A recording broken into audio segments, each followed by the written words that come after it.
Welcome back to Blind Item Breakdown. Our first item is about Ariana Grande, and it reads, speaking of desperate to get on shows, the ex of this A-list singer is trying to get on a real estate show because he never actually sells any properties. And this is about her ex-husband, Dalton Gomez. Now, we knew that Dalton Gomez was a luxury real estate agent, and we also were aware that he came from a very wealthy family. So I feel like being a real estate agent is kind of like a way of saying that he works but doesn't really have to work. This person wrote, he looks like he's about 12 years old and he's a luxury broker. 1, the luxury market has been effed since the Russia sanctions started. 2, if you were the owner of a luxury home, would you give a 12-year-old looking youngin the listing?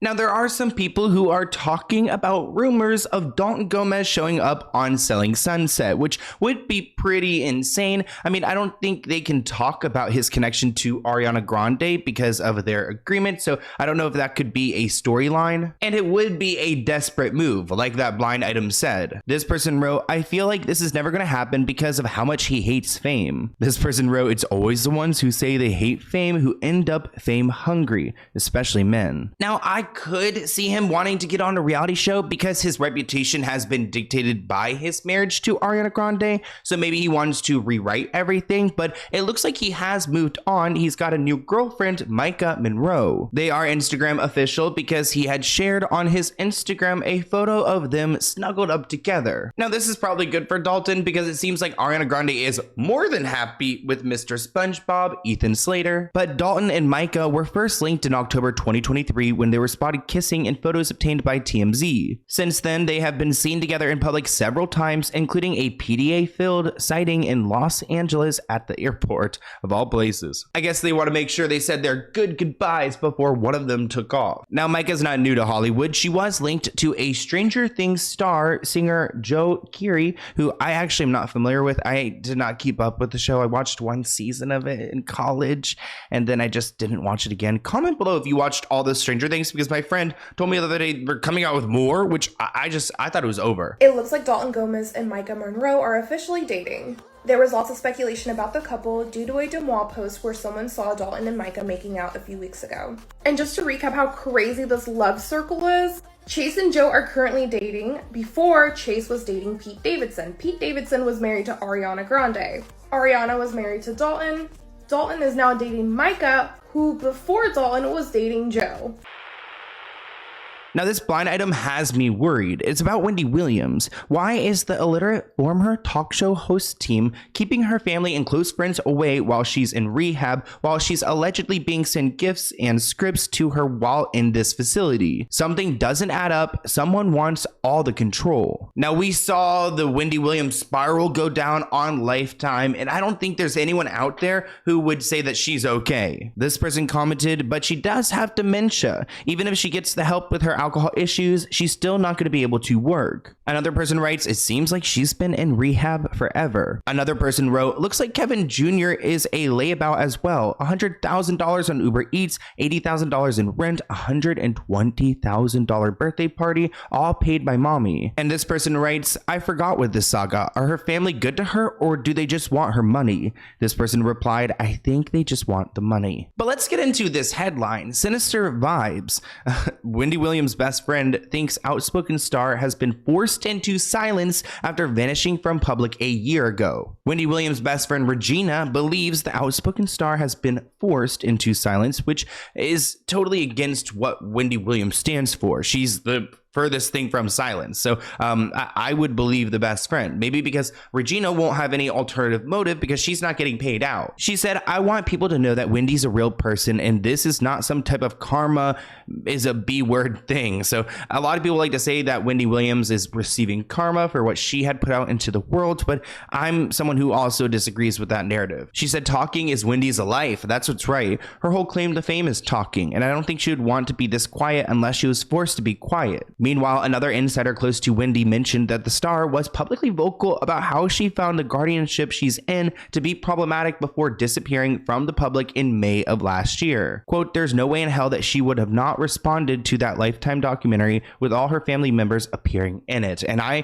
agree. I mean, she's had nothing to say after, we saw all of that, especially it being so vulnerable and hard to watch. The depiction of this, what I thought was going to be a comeback kid story, seems to be like a demise of Wendy's story. It's certainly not the way Wendy would want to be depicted, I'm sure. I've known Wendy since we were 13 years old. Wendy's always been doing what she wants, when she wants, how she wants, and she's very clever. So she could potentially have been getting away, quote unquote, with a diagnosis potentially like this for a long time because she's quite smart. Regina went on to publicly ask some pressing questions, like, where is Wendy and why is no one asking that question? And why is no one answering that question? Why can't they produce Wendy or an actual statement from Wendy or a picture of Wendy? Where is Wendy? She said, "I haven't spoken to my friend who I spoke to 5 times a day in over a year now." So they were really close for decades. And I mean, I'm sure they were on the phone all the time, and it's weird to see your best friend just go and there's no explanation. Regina explained that during the summer of 2022, they were spending time together, and it became clear that Wendy was losing her wildly popular daytime talk show while she was going through a bunch of health issues. She said, "I stayed with Wendy on and off during that summer from June until August. I left and I went home briefly and came back in September, and she came out to California in October. Then I went back to New York in December." She said, "I spent the majority of the year with her." So Regina, of all people, probably knows Wendy Williams better than her own family, and I'm glad that she's out here speaking out and showing face and asking these questions. I'm just worried that no one's going to answer them. The woman who is currently the appointed guardian has been accused of a scheme to rob a different client. There's a $30 million suit against her. You have said you have concerns about what is going on with this guardianship. When I was in New York and staying with Wendy in the summer, I noticed when she would call, she had no access to her money, so every time she had to do anything that she had to pay for, she had to go through the guardian. And she would call to order her breakfast at 7:30 in the morning with the guardian, and she would take the order, and the order wouldn't show up until sometimes noon. And so Wendy wouldn't have any food. And when I went back to LA, I would have to send her food from Los Angeles to New York through delivery service because the communication wasn't there, and she had no other access to money than this guardian. Regina says, what's the end game here? How does this end when her money's gone? Where is she? It's got a sinister vibe to it, and that's what gets me. There's something about it that just doesn't feel right. Regina also claimed to have had a Chewy account to order Wendy's cat's food, as she said the guardian was remiss in those food orders as well. Regina now wonders where Wendy's cat's chit chat and My Way even are.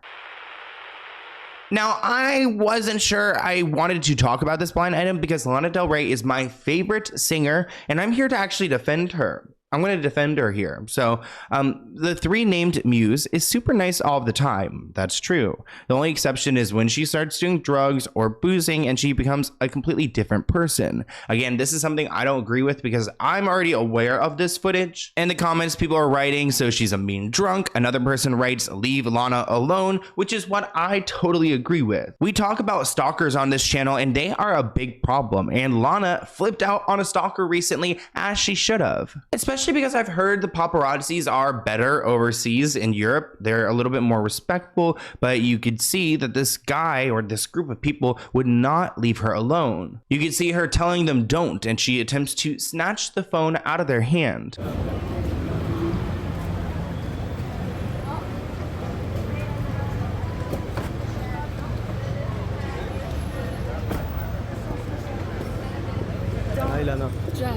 Lana then gets even more heated in a separate video where she calls out a larger group of people saying, you followed me with my family, get away from me. And I think it's really admirable that we see her standing up, especially when celebrities are just taken advantage of by these paparazzis. It's time for them to stand up, and I think that they should. Go ahead and do it, Lana. Let's go ahead and react to this footage together. Yeah, I agree. It's like, you think it's no problem? Get away from me. Oh my God. Oh, you really think that this is uncalled for? No. If you don't follow me. Don't follow me. I am upset. Okay, I understand. Okay. Don't let them follow me. I only have 1 day here. I work every single day. I have 4 hours to myself. Shut up! Don't follow people. I can't believe they're telling her don't scream, to calm down. That's exactly what you should not be doing. You should be turning around, walking away, and apologizing with your head down. After these videos hit the internet, Lana Del Rey posted on Instagram that these assholes actually told her that they were going to alter the pictures to make her look bad after they got into a fight. She also claimed that they were stalking her. That's also really, like, I don't know, it's really rude to tell someone you're going to edit the pictures to make them look ugly, to try to make it go viral or something. It's something that I feel like is just so beyond just, one, unprofessional, but just nasty mean. People are supporting Lana Del Rey online, writing, "Poor Lana, I'm so happy she stood up for herself." And to circle back on that blind, I don't think she was boozing. I don't think she was drugging. I don't think she was doing anything but coherently standing up for herself when she works really hard and she wants to enjoy her time. And honestly, if I was ever in her type of position, or any celebrity in that position, I think that that's a great way to do it. Just raise your voice, yell at them, and tell them off. I mean, it's your world too, and you're entitled to live in it peacefully. This is about Selena Quintanilla Perez and Yolanda, her killer. They write, the killer of the singer somehow thinks she is going to get out of jail and start living a normal life. I don't think so. And oh no, I can't imagine Yolanda coming out. I mean, I don't think the world is ready. This person writes, she has to know she's safer in prison. There's no way she'd even make it out of that jail. Americans in general don't play when it comes to Selena, but her fans would have zero issues at all handling the situation and not telling a soul. This person writes, she's in a protective unit and probably high profile. Her family seems litigious, so they don't want to pay them if she gets jumped. Another person writes, that monster needs to rot in jail for the rest of her life. She robbed a beautiful, talented young woman of her life and future family. Another person writes, I'm surprised that she's still alive after 3 decades. She should shut up her mouth, released from jail quietly. But now, after these statements, not sure about her safety once she gets released. And let's go ahead and break down some of these statements, because there are reports that Yolanda wants to work for Shakira. Oh, hell no. Who would ever even think that this Selena's killer could go and work for Shakira? You're not taking out 2 now. We did a podcast episode all about Yolanda and how problematic she is, so definitely go and check that out. Now, according to several reports, it looks like after 30 years behind bars, Yolanda wants to get out and get into the music industry once again, and to report to Shakira, which I think is just so far-fetched. She would be up for a potential release in 2025. Neither Shakira or her team have responded to Yolanda's desire to work with them. Yolanda has been following Shakira's career behind bars, and I guess she's very interested, maybe a little too interested. And fans have a lot to say about this on social media. But now, after almost 30 years, Yolanda Saldívar says that she's a changed woman. She says that she likes how Shakira conducts things and she wants to be her newest assistant. But the problem is that Shakira already has a manager. Her name, Jamie Levine, and Jamie has been Shakira's manager for plenty of years, meaning that Yolanda has to hope that she quits her job. Yolanda has already proven that she's not a good manager and that she cannot be trusted. I'm like, are we joking here? Are we in a different society, a different time, a different place? Because none of this makes sense. But you know what? That's our blind item breakdown. I hope you guys enjoyed this week's episode, and tune in next week for another blind item breakdown. And of course, we've got tons of videos on the main channel. I'm going to be in Houston for Pride, and Nashville right after Pride. In case anyone wants to try to meet up, hit me up on my email, SloanWellKnown@gmail.com, or if you have any video ideas for me, for my channel or my podcast channel. But thank you guys for tuning in and all your support, and I'll see you in a new video soon. Bye, guys.